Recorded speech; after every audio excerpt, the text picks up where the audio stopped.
Honestly, I don't know how to start this video, so roll the montage.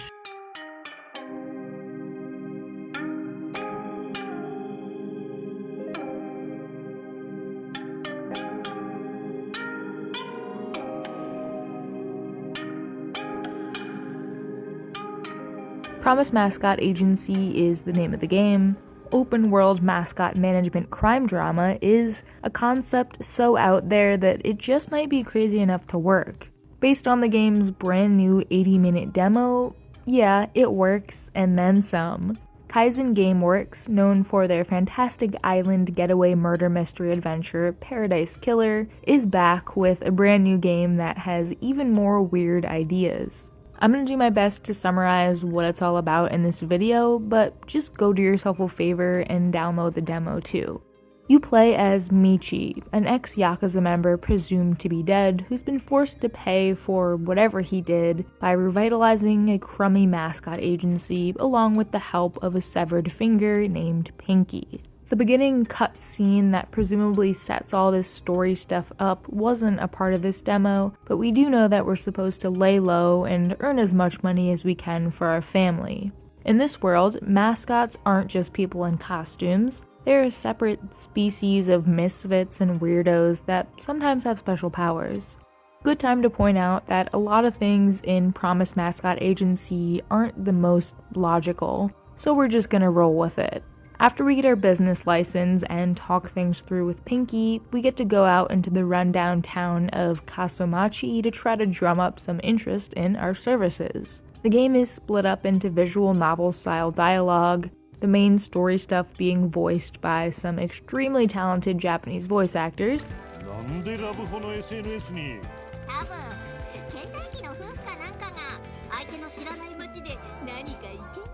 And then the open world truck driving. You never do get out of your car, but you are able to maneuver it into some pretty tight spots, and exploration has definitely been crafted with this in mind.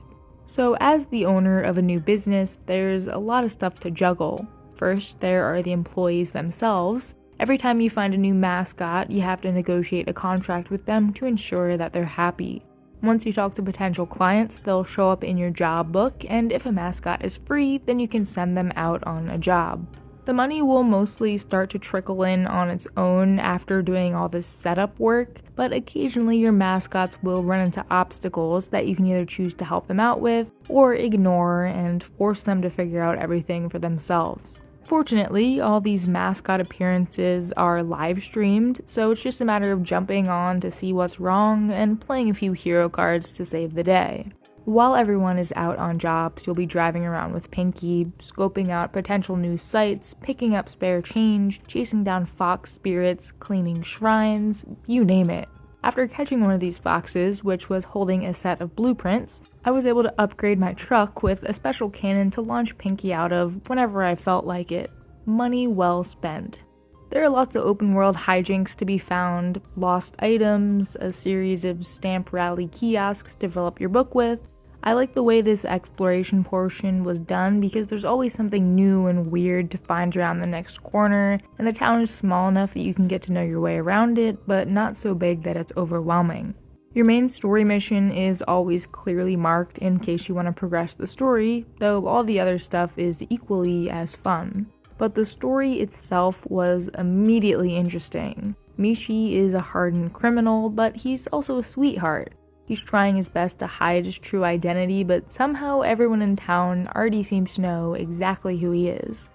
What else? Well, the town is cursed, apparently, and the mayor is a loser who won't help out anyone but himself, so there are different forces conspiring against him. Plus, all the mascots and characters have their own lives and struggles, and together with Michi and I guess Pinky, it's our job to help them out the best we can.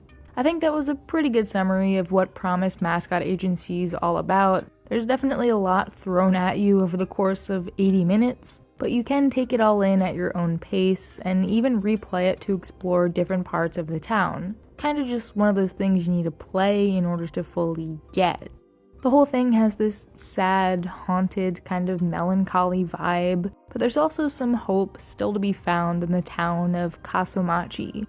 A release date hasn't been set, but the game is still supposed to come out in 2025, making it yet another one of the very, very many indie games that I can't wait to play later this year.